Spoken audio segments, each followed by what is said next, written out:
Hello, everyone. Just want you to hear the music for a little bit. I thought it was nice to hear the saying, "Our house." That takes you back a little bit, doesn't it? Yes, reminds me that I am not 21 years old. I am 22.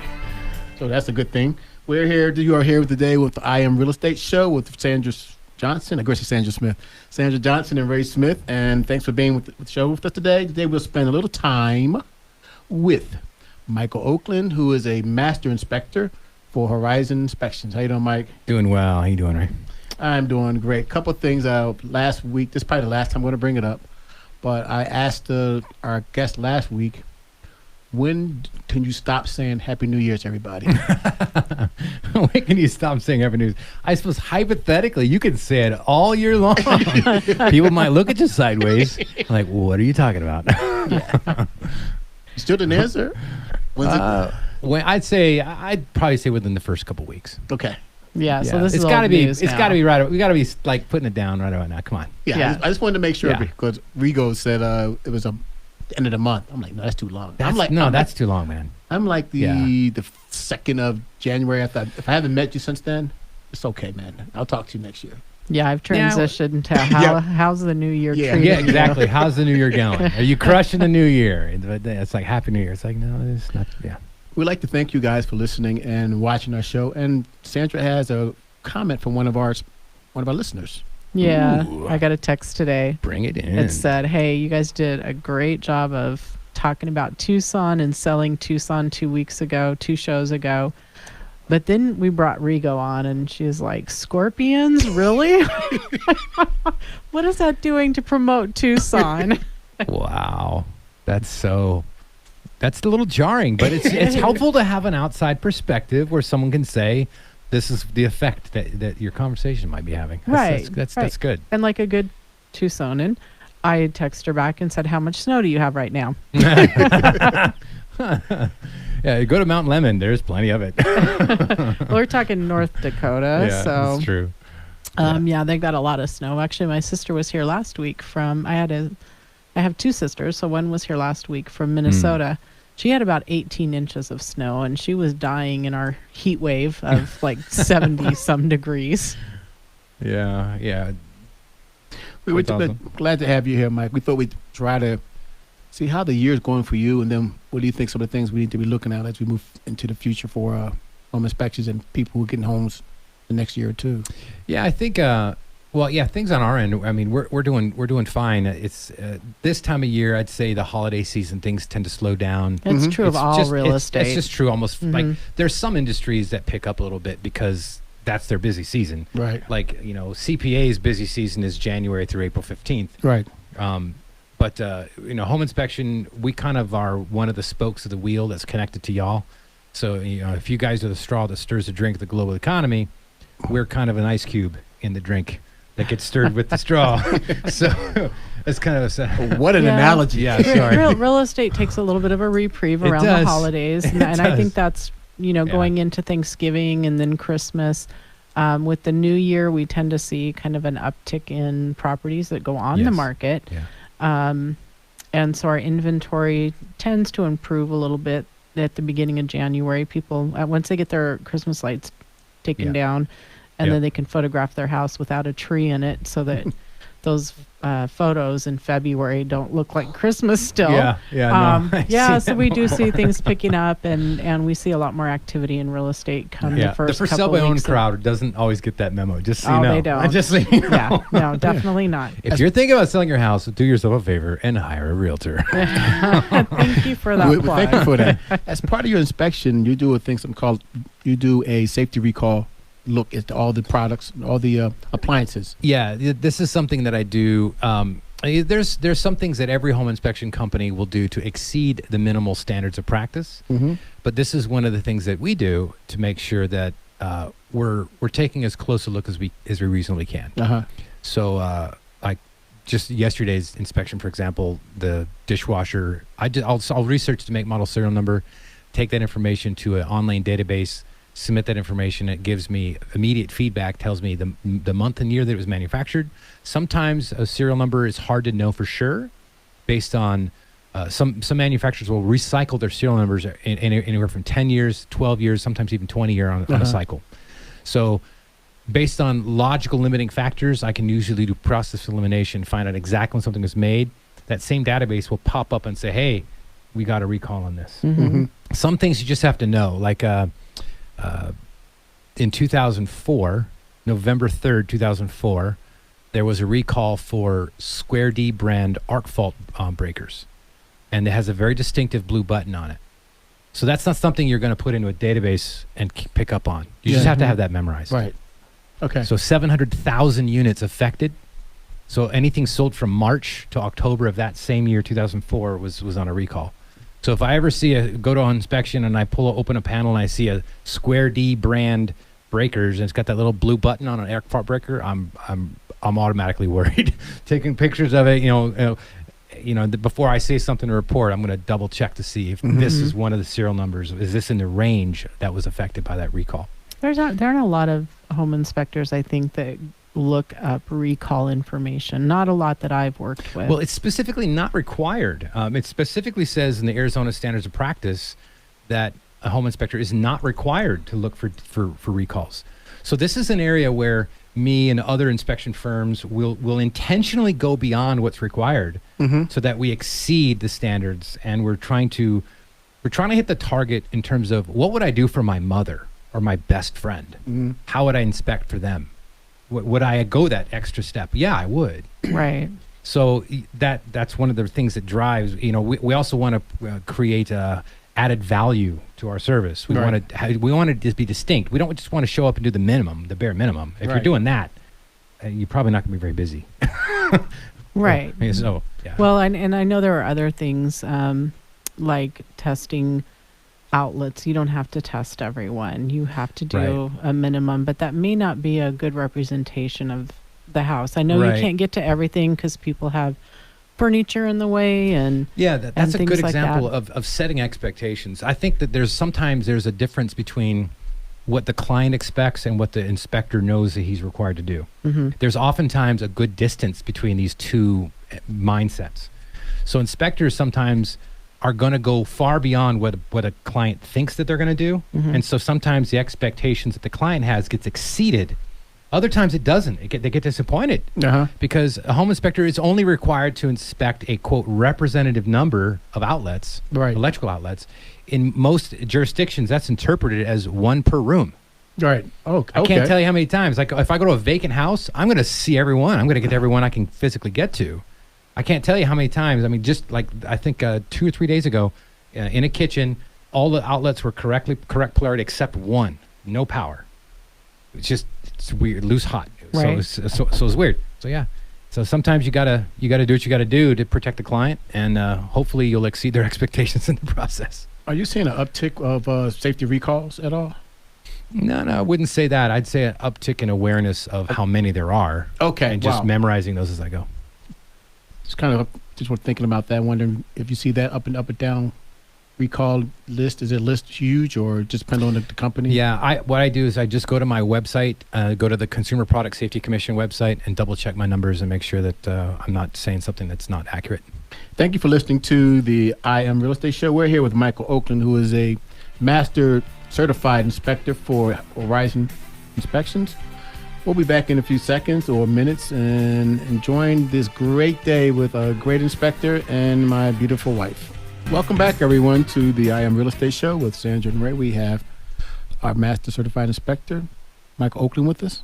Yeah, we were just talking about kind of managing client expectations and the standards of practice for home inspectors. And one of the things you talked about before we went on break was that you are required to do a representative number of outlets in a room. And I wanted to share, before I was in the industry, as a renter in a house, we had outlets that didn't work. And very common. We had extension cords to service our computer and things, right? Because it was an older home. It was up in the Prescott area, an older home. And so, there just weren't enough outlets. And so we're running extension cords. And we made sure that was accessible because, we didn't want to be hiding anything. But there are times that you're looking for things like that you just kind of have to go, well, that's weird. I wonder why they're doing that. Yeah, you look at, like, you're trying to do an inspection on a house that's filled with stuff. Right. Just furnishings everywhere. Sometimes it could be a large family living there, or maybe someone who leans toward hoarding, and there's just, you can't even hardly get to the walls. Mm-hmm. So I think most people they understand. If they're buying a house that's in that condition, it's hard to get to things. Most people are very reasonable, and they're not expecting us to have x-ray vision and be able to like lift the couch and move the 5 litter boxes and scatter all the cats out of the room. They don't expect us to do that. But when you start seeing like outlet multipliers and all these power strips everywhere, that's a yellow flag that maybe we don't have enough outlets. So you start thinking about things like, what's the age of the home? What's the service panel rated for? How much ampacity, or that's the technical word for amperage capacity, for the home, does the home need an upgrade in service? One other thing you brought up earlier while during the break was talking about being updated on information. And you have a ace in the hole, which is your son Luke, who's actually in class right now. Oh, yeah. Bringing you up different data and helping you remind you, of things that's going on. Talk a little bit about that, having to be updated sometimes on the SOPs of your industry. Yeah, so the standards of practice don't change a whole lot, but the information that's being taught in home inspection schools can.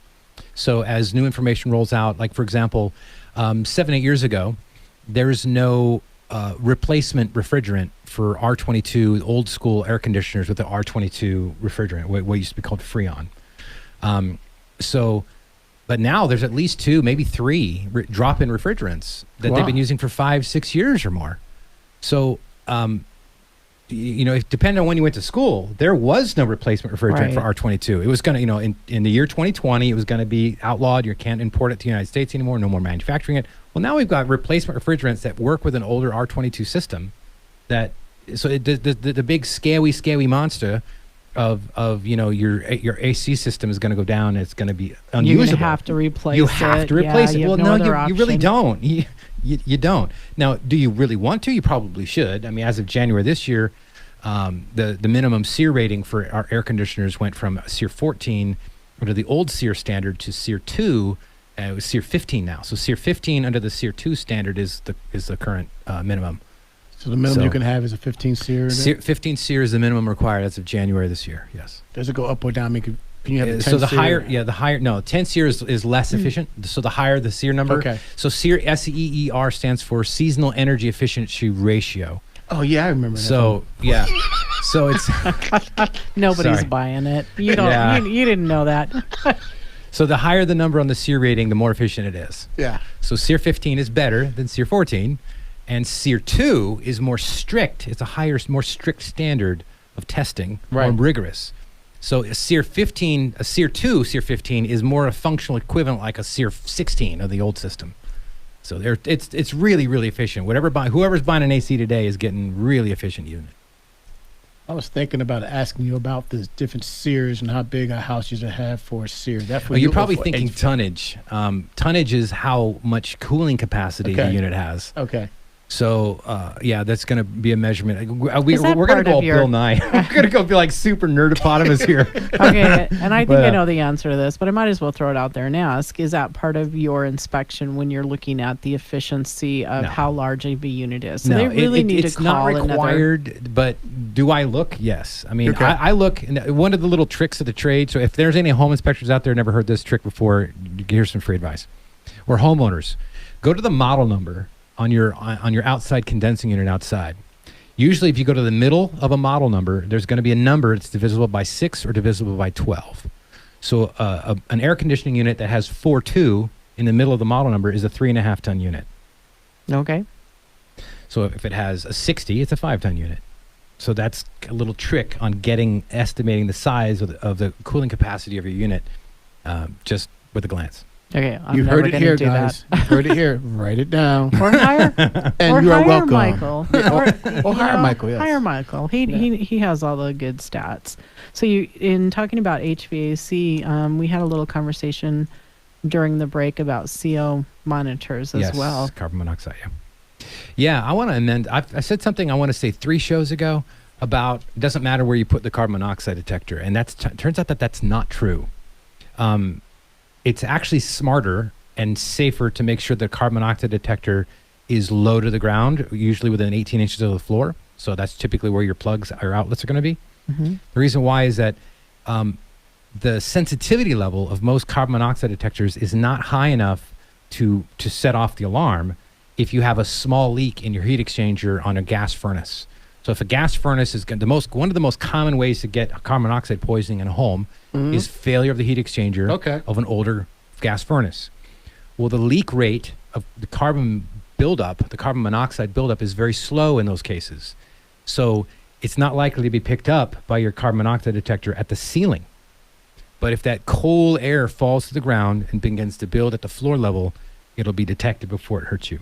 Usually, that's the idea, is that most likely you're going to be protected better if it's low to the ground. So we see those alarms or detectors that are fire and CO.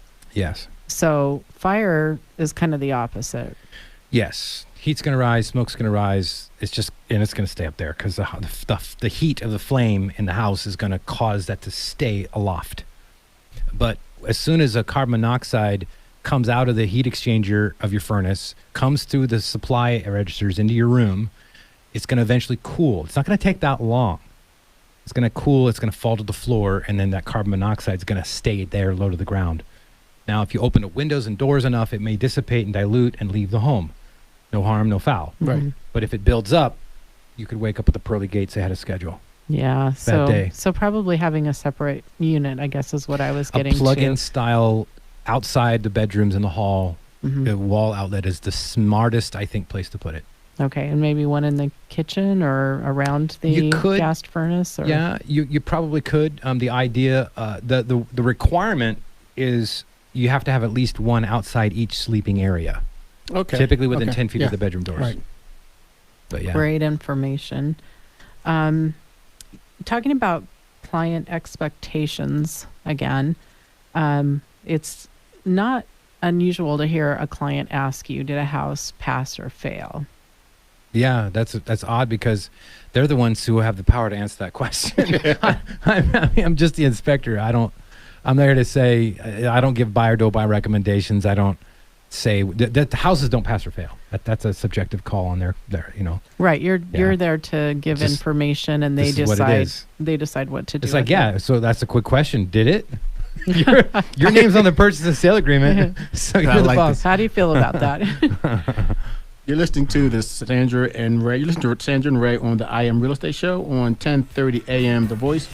We'll be back with more of the show with Michael Oakland, the Horizon Inspector.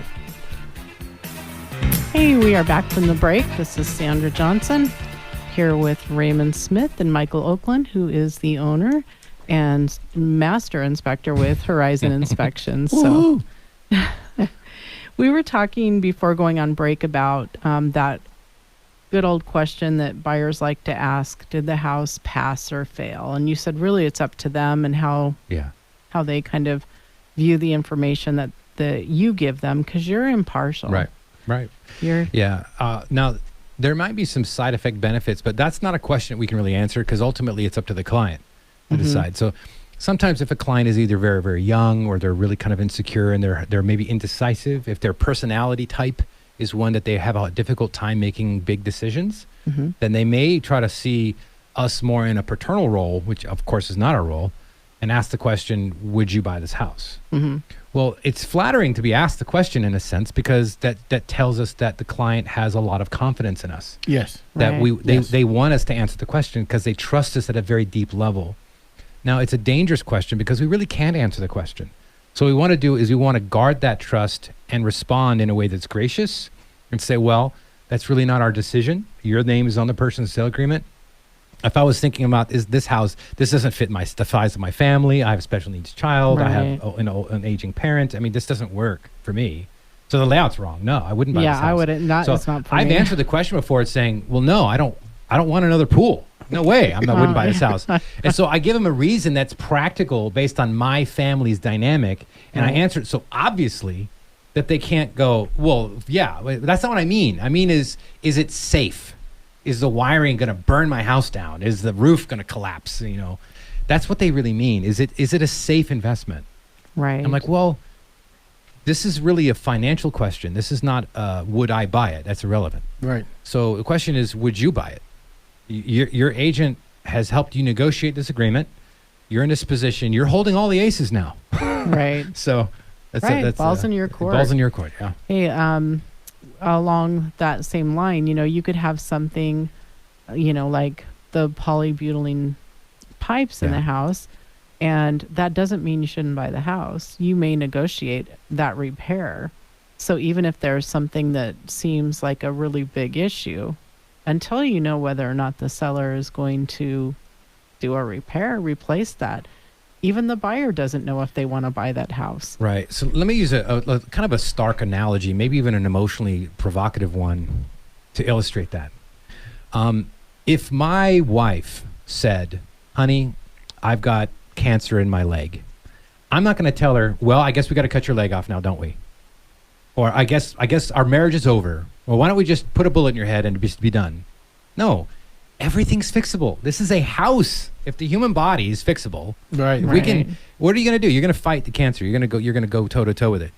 So what are you going to do with the house? You get polybutylene in the walls. It's totally fixable. It is not. This isn't kryptonite. You're not Superman moving into a house with kryptonite in the walls. It's polybutylene plastic. It's solvable. So it's going to cost more than $1.50 to fix. Right. Yeah. But as long as you have a willing buyer and a willing seller, then you guys as realtors get to shine, and you get to negotiate, and you get to slay the dragon on behalf of your client. I like that because me and my wife always talks about they're the big ticket items. Yeah, but absolutely. the big ticket items mean you can purchase it or you can get it purchased, which is the roof, the HVAC, and the termite. If you have termite in the house, doesn't mean you can't buy the house or the house is not good. Like you just said, it's fixable. Yeah. But now you know about the problem. Now you know there's a process that has to be made to make it whole or make it better. Yeah, the things that tend to be what some people call deal killers is things that are structural in nature, that are so fundamental to the home that they're not repairable. They're pragmatically unfixable. Like completely falling apart foundations that have affected the framing all the way to the roof. So sometimes you get older homes that were slapped together with like 2 popsicle sticks and a glue gun, and that's not a house. But can I say that it is fixable? The fixable thing is to basically rebuild it. Exactly. But I just want to make sure at the right price, that house is going to sell. Exactly. Right? If it's $1.50, I'll buy it. I'll buy it 10 times over. Because you get the land. Yeah. Right. But the thing is that the mentality is that you're trying to emphasize that everything's fixable. Your job is to help them see here's some issues that may deter you fixing these things, maybe deter the house being in the perfect condition you want it for now. But let me also illustrate it this way. If the condition of the home was going to be the driving factor, be something being a deal breaker, excuse me, I can't English today, then the real estate investing world would never exist. Because real estate investors most of the time buy distressed properties. Why do they do that? Because they're getting a deep enough discount that they can afford to make the repairs, and it still cash flows. It's dollars and cents. If it makes dollars, it makes sense. Question is, can you get this negotiated for a price and terms that makes sense based on its condition? You sound more like a real estate agent. I didn't want to say that. I'm like, whoa. Home inspector. But agreed. I used to be one, so I can't unscramble those eggs. Once you think like a realtor, it's hard to unthink. Right. Do you think you're bringing less risk and more confidence to the process when you're doing your inspection? Abso-freaking-lutely. Can I say that word on the radio? We'll find out. Yeah, we're about to find out. Yeah, I think so because knowledge is power. As long as you know what you're buying, it doesn't matter the condition. As long as you know what it is, people can approach the truth objectively, and then you do what you're going to do with it. So. Yeah, I wanted to ask a question about solar and how having a solar system on the roof impacts your ability to inspect that roof, and who do they need to go to have that solar looked at? I'm aware of this. It makes it hard to see the roof wherever the solar panels are covering, if they're flush to the roof, so that does limit the inspection. I try to see if I can find evidence of leaks from below if there's an accessible attic, or if there's ceilings, or if there's roof penetrations or the general areas with the infrared scan. But really, they need to see a solar installer, solar specialist to evaluate that system, make sure it was installed properly, because that's not something. Maybe there's an inspection firm out there that specializes in that, but that's not me. So I'm aware of them. I've seen them go in. I watched my own solar system get installed. I understand the principles of how it works. I've seen some really bad installs, and I go like, that's not right. But I can't necessarily conclusively say this is done wrong and needs to be redone. Michael, Horizon Inspection does a great job for the community. Can you let people know how they can get a hold of you? Absolutely. I can reach. The best way to reach me is just by calling me. Old school, 520-330-9703. Again, it's 520-LOCAL, 330-9703 is my phone number. The ring's on my hip because it's a cell phone. You can reach me on my website, horizoninspectionsllc.com, or you can just reach out to Ray and Sandra, and they'll find me well. Actually, we would. Yes, we would. We would like to recommend him confidence. all the time. Hey, we thank you for being with us today, and I appreciate Mike being on the show. If you're looking to buy or sell your home, if you have any questions about real estate, we would love to help. Please call the Johnson Smith team at 520-850-1725 or 520-904-7711. Thank you, everybody. We'll talk to you a little bit on the other side. Hey, we are back from the break. We've had Michael Oakland with Horizon Inspections with us and kind of wrapping up the inspection portion of this. But would you like to sit in and join us for the last segment here? Yeah, I mean, former realtor, might as well, former even appraiser. Okay, no giving real estate advice. No, though, won't do have that. A license. Just questions. Hey, we actually do have a new teammate. I don't know if we've said that on air yet or not, but my daughter Danielle is now a licensed agent, and she has joined the team. So we will definitely be introducing her to you, Michael, and to the audience. Yeah, and we'll get her in here on a show in the next week or two. So it's kind of fun watching somebody starting from the beginning of you go out, you go to school, you get that license, and then pass the test, and you're like on top of the world. I passed my test, and then you realize you're not ready to sell real estate. all you did in class was you learned a lot, but you don't know how to start. How do I start this career? Right. And so, we'll get Danielle on here and introduce her to our listeners. And she's so strong with social media. Understanding how she bought her first home straight out of college, and so she's seen what the power of home ownership can do for you financially. So she's a great advocate for it and things like that. She is. Most common. And we want to know that with this Johnson Smith team, that we're getting bigger, and we want to make people start being some of our other team members and hear their voice. So if you see them responding to us, that's Danielle, that's part of the team too. I know I'm in good hands. And that's the main reason for it. Make sure that people get to meet our team members. Yeah, and Raymond and I are a little on the old side when it comes to some of the technology. We manage it, but we're not rock stars by any means. And so it's going to be great to have somebody younger on the team and to have that perspective, and someone who's kind of, living life at a different level than we are. And so we're excited about that, and super smart. This girl was a math education major, and she never bought a math book through college. She just helped her friends, tutored them, and got through college. So it was super smart. And like I say, we're just excited to have her. In the news, NAR on January 18th had put out a post saying that recent inflation could mean that mortgage rates have further to fall, which is great news. That came from Lawrence Yoon, the chief economist at NAR. So with inflation being the way it is, we're seeing some relief for buyers. We've been talking about the opportunity that home buyers have right now that hasn't really been there in the last few years. So not this huge uptick in inventory, but to where we're 6 months is considered to be a balanced market. And we're not to that point yet, but certainly some relief in the pace that real estate is selling, and that opens the door. Raymond and I have been working with some first-time home buyers here recently. Yes. And it's very exciting. And with me, what keep trying to tell people, and I just want to remind everyone, is that All it takes is a phone call to John Spur to find out what your buying power is, and to find out what the rate you can get it at, and find out all the different things that you just need to know before you get started. I mean, you can do that like today. You're sitting here on a Sunday. Tomorrow, look up John Spur, Inspired Life and Mortgage. Let's get the ball rolling. Not that you have to go out there and look, but you have that information you can keep in your back pocket. Of course, it's not going to be valid 6 months from now. You have to call them again, but you have some idea what you can do and what you can do, or how much your house is worth. Just give us a call. Not that we want to sell your house this week, but you don't know. But now the buyers are out there who have the power to buy your home, who didn't have it maybe 3 or 4 months ago. Now may have more chance of getting your house sold for the listing price that you're asking for. Would you agree, Sandra? I would, yeah. And I'm trying to think back over the last 6 months for sure. I would say we've had more first-time home buyers than we have, people that are buying a second home or just moving.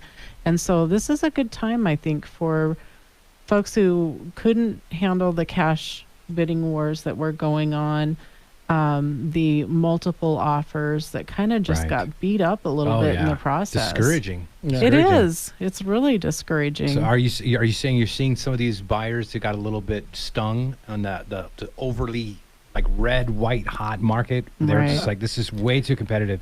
Just wait for it to cool off. Is that cooling off happening now? It's called buyer fatigue, I think. And I personally thought that they just needed someone to talk to say, hey, it's okay. Yeah. And with John and with us, they were able to sit back and realize that we're here for you. And so I think that kind of helps them realize, okay, this whole market out here is not that big of a thing as we think it is.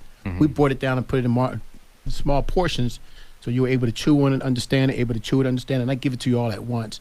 And if it's not your time, we always tell you, if it's not your time, it's not your time. But if it is your time, go out there and look. So can John, like, if they call, if there's something with their credit or their cash flow or some wrinkle in their financial pipeline, can he help them figure out what to iron out? Yes, and that's the one thing he always emphasizes, that when you call doesn't mean that you're ready to buy now. If there is an issue, his whole goal is to make sure you get to where you need to get. We're trying to get you to your goal. So are people going to get on someone's radar and start getting spammed every other day with some marketing thing? Is that?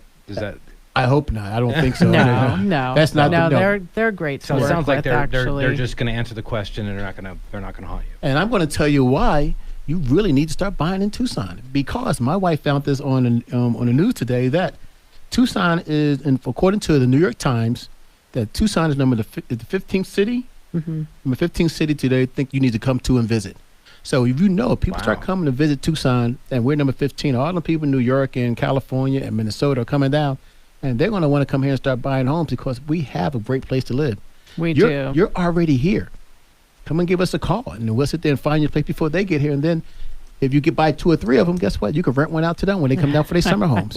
So we're trying to sit there and get the business for you. Buying by the case, selling by the bottle, renting by the bottle. I think we talked about this a couple of times, that the nation is starting to realize that Tucson is really a great place to come to. And we're outbeating Phoenix over and over again. It's not about how big you are. It's about how beautiful you are and what you have to offer for people who are interested in just enjoying life. And Tucson is a place to come and enjoy life. We have the mountains. We have the bike riding. We have the food. Let's talk about the food. Oh man. And all the golfing, Mike. No shortage of that. Yeah. Raymond's a happy man. Yeah. He's never leaving Tucson. No, I am not. We were laughing today because Raymond does golf with some guys. They golf every week, and these guys make decent money, but they put like a quarter a hole or something out there. Quarter a hole, $1 on the greenies. You guys know the rules. But it's the best time in the world is to watch a bunch of guys. How much we talk crap about $8.25, man. This is the best conversation, and we're serious about that.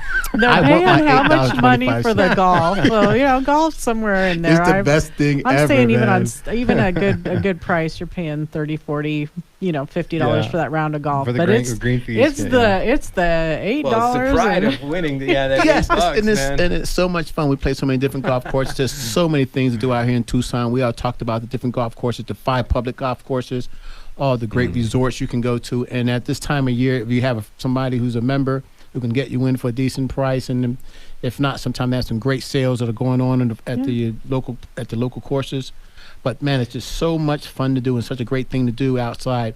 because I'm not going to go hiking. I'm not going to go bike riding. I'm not going to go walking. The rest of the world is hiking and biking and all of that. And don't forget, let's not forget the gem show too. Yeah. 26th through the 2nd of February. We should have looked before we said it out loud. I saw it. But yes, it starts the 26th of January.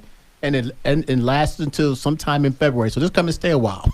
Yeah, no. And if you get the hankering for the trees and you miss like that northwestern feel, there's always Mount Lemon. Just go hang out in the mountains and drop.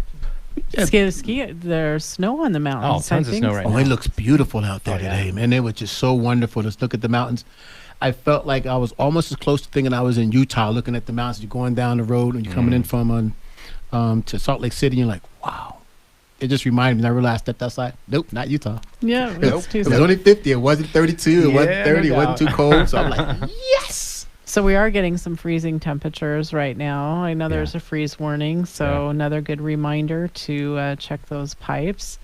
Make sure that everything's ready for cold weather. Cold weather for us is not like cold weather for anybody else, though. I mean, we've got it. We're spoiled here. And I like it that way. Did you want to talk a little bit about the listings you have?